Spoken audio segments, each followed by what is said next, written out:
Rembrandt said,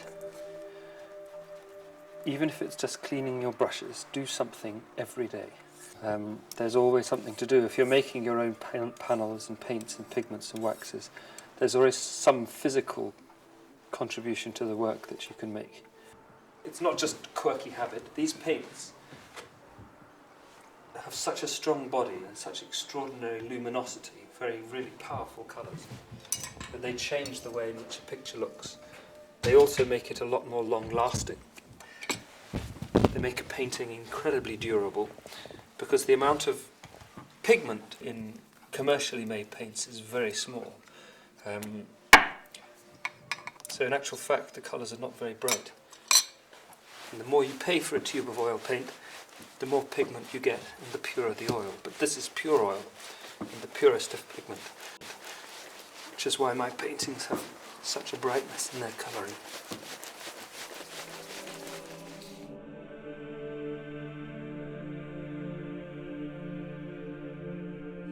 My biggest influence is my father. He was very, very busy working in the theatre as a theatre set designer. The most exciting bit for us as children and the most arduous bit for my father as the designer was getting the theatre sets on stage in preparation for a show.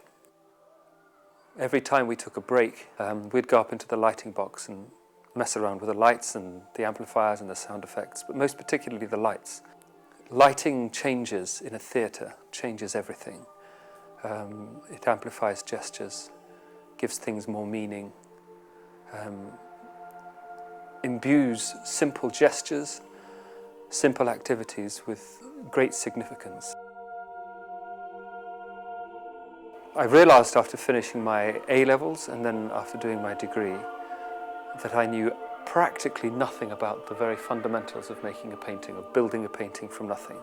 And so I spent 2 years at home in a big room in my mum and dad's house.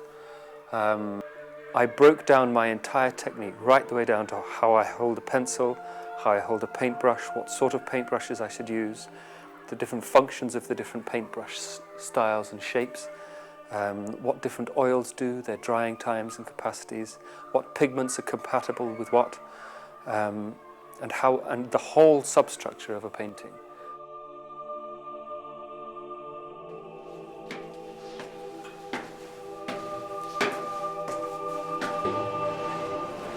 I remember for one period when I was going through a particularly prickly phase where I couldn't quite work out how a certain phase in a painting would go.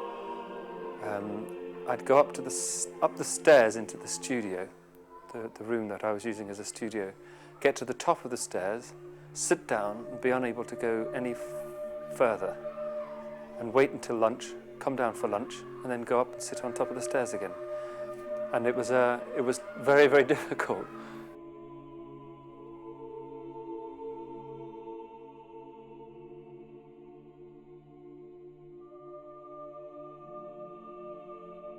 Still life painting is not so much about the material value of objects. It's about the beauty of the world in which we inhabit. I think simplest is best. And looking squarely and honestly at the world, like Vermeer, who painted what he saw, and yet in it is such a love and such peace and such tranquility that hordes of people through many, many ages have stood in front of them and felt completely moved. So Still life painting is very focused on the things that human hands have made. And in order for them to remain beautiful, they have to have the same timelessness. The objects themselves have to have the same timelessness. Permanence is part of beauty. Everlastingness is part of beauty. Timelessness is part of beauty.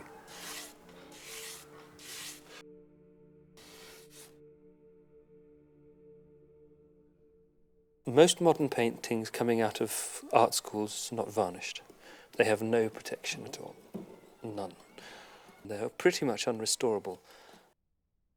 It's critical to the long life and preservation of a painting that you cover the paint when it's fully dry with a layer which protects it and seals it.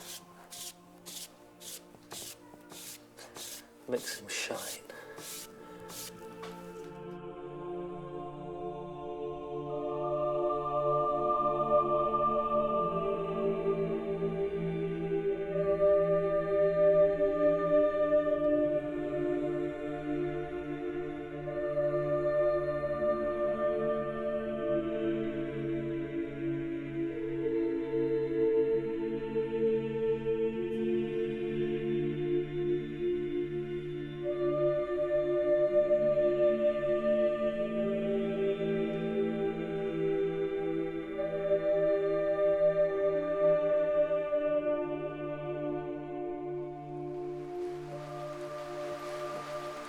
I hear sometimes outside children shout, "Man in the shed, man in the shed." And I have to come out, "Can you get my ball, please?" I'm the man in the shed.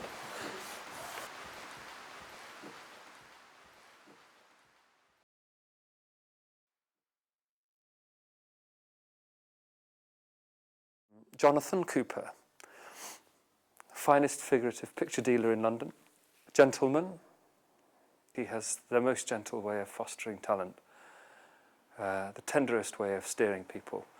And if you deal with him straight, he can turn you from a painter with potential to a painter who has substance. He's a great man. I love him dearly.